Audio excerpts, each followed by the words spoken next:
Bienvenue sur Un œil sur ta santé, le podcast qui t'accompagne vers une relation saine et sereine avec ton alimentation. Je suis Floriane, diététicienne, psychonutritionniste et physionutritionniste, passionnée de neurosciences, de biochimie et de nutrition. J'accompagne depuis 10 ans les femmes à observer, analyser et comprendre leur comportement alimentaire et leur santé. Un œil sur ta santé est la concrétisation d'une réflexion personnelle et professionnelle. Le podcast Un œil sur ta santé, c'est un épisode par semaine avec l'objectif de remettre l'écoute de ton corps au centre de ton comportement alimentaire, de partager avec toi les conséquences d'un déséquilibre micronutritionnel sur ta santé et sur ton rapport avec l'alimentation, de t'éveiller à la prévention de ton capital santé. En choisissant un œil sur ta santé, c'est choisir de libérer sa tête du contrôle mental envers ton alimentation, de retrouver l'écoute de ton corps et d'avoir une expertise biochimique pour prendre en charge ta santé. Si cette approche cognitive et biochimique de ton comportement alimentaire suscite ta curiosité, je te laisse sans plus attendre avec la thématique du jour et belle écoute!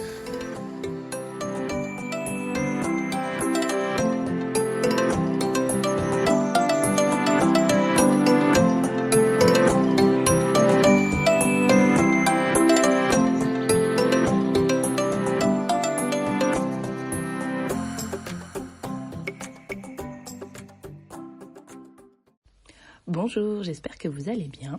On se retrouve aujourd'hui pour un nouveau podcast sur le partage d'une expérience que j'ai vécue cette semaine. Alors, cette semaine, j'étais invitée en fait à un repas de famille. En ce moment, il faut savoir que je suis au Maroc. Ici, tu fais le petit déjeuner souvent vers 10h et encore, des fois ça peut être beaucoup plus tardif. Ensuite, le repas de midi est plutôt prévu à 15h et le repas du soir vers 22h.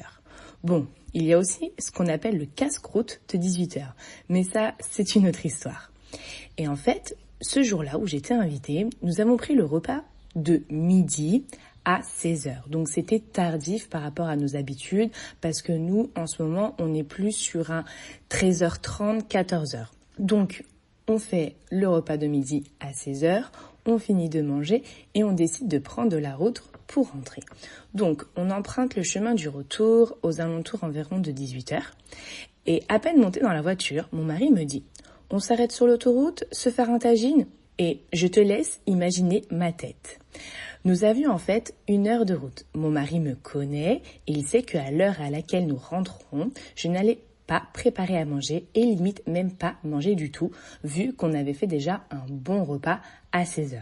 Donc au final, mon mari a voulu anticiper.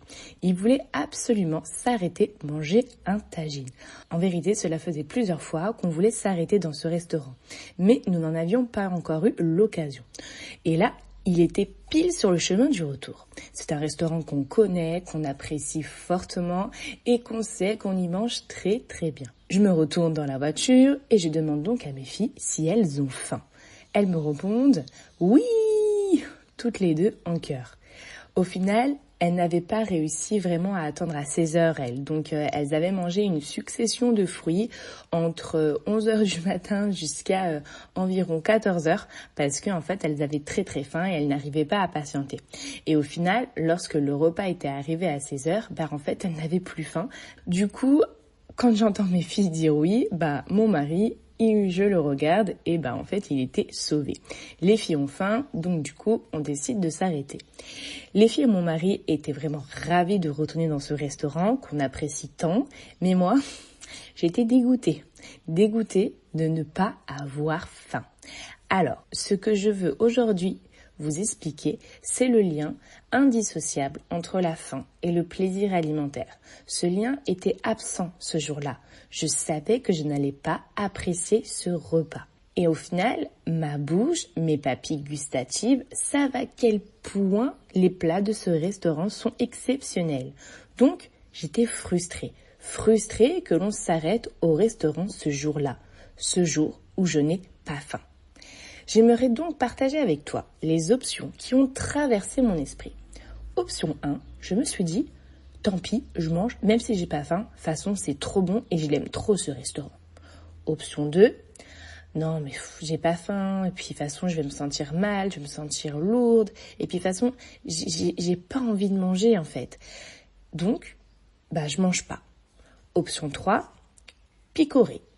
Je picore un petit peu ce qui me fait envie. Option 4, on reviendra un jour où tu auras faim et tu verras, ça sera trop cool parce que tu vas déguster et ça sera vraiment aux petits oignons. Je vais donc te détailler le cheminement que j'ai entrepris pour passer de l'option 1 à l'option 4. Avant de débuter l'explication, je vais faire un petit rappel de vocabulaire. Nos prises alimentaires sont dirigées soit par la faim du corps, soit par la faim de la tête. La faim de la tête correspond à des pensées limitantes, à de la restriction, des informations nutritionnelles contradictoires, des peurs comme la peur de manquer, la peur de ne pas profiter et encore bien d'autres thématiques que nous abordons en accompagnement. La faim du corps correspond à notre faim physiologique. Elle est la récompense à un besoin de notre corps, que ce besoin soit dirigé par un besoin de réconfort, donc émotionnel, ou un besoin physique, énergétique de notre organisme. Donc, dans la première partie de mon cheminement, la faim de la tête s'est activée. Je vous le répéterai encore et encore, mais elle est coriace. Même chez moi, elle existe, cette tête. Ne pensez pas que je suis débarrassée de la faim de la tête, sauf que je sais la dompter, cette faim de la tête. Alors, comment elle a réfléchi, cette faim de la tête? Elle s'est dit, on s'en fiche du corps, moi j'aime trop ce restaurant, impossible, je me prive, je veux trop manger. La faim de la tête, elle se met en position de force là. Il y a toujours une pensée limitante qui se cache lorsque la faim de la tête s'active. Dans cette situation, la tête s'est dit « Quoi ? Je suis au restaurant. En plus, dans mon restaurant préféré, obligé, je mange. Ça va pas la tête ou quoi ? C'est un sacrilège de ne pas manger ici. C'est tellement bon. » Voilà ce que ma tête me répétait en boucle. Une fois que la faim de la tête avait fini son argumentation, pour me convaincre de manger même sans avoir zéro faim, j'ai laissé la faim du corps m'exposer sa proposition. Contrairement à la faim de la tête, la faim du corps est bienveillante et compréhensible. Elle n'impose pas, mais elle solutionne. Dans un premier temps, la faim du corps m'a proposé de ne pas manger. Étant donné que j'avais vraiment zéro faim, elle m'a avancé cet argument. Écoute Floriane, je sais que tu aimes profondément ce restaurant, je sais que tu as le souvenir du goût de ce plat, mais tu le sais que ce goût est dans ta tête et que sans la sensation de faim, tu ne vas pas retrouver ce goût.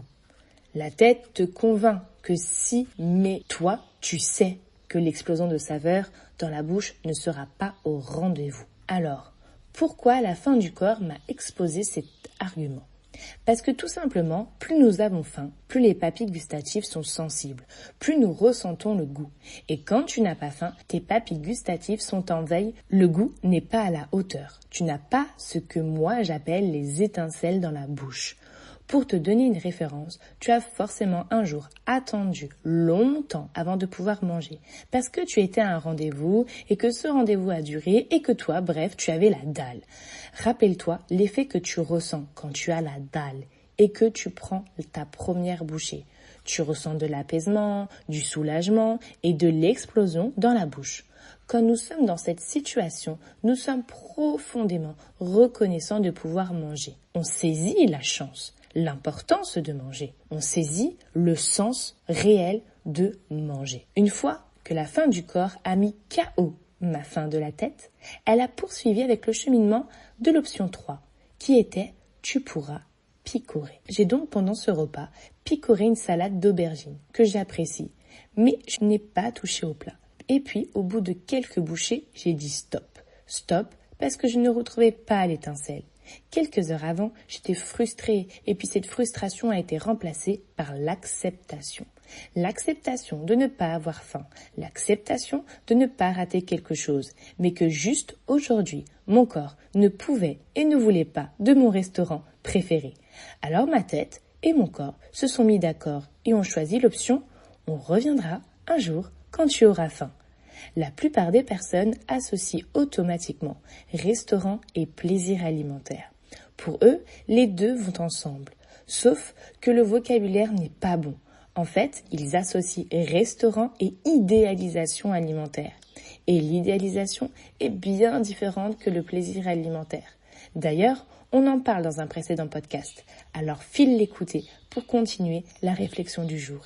Et moi, je te dis à dans 15 jours pour le prochain podcast. À très vite.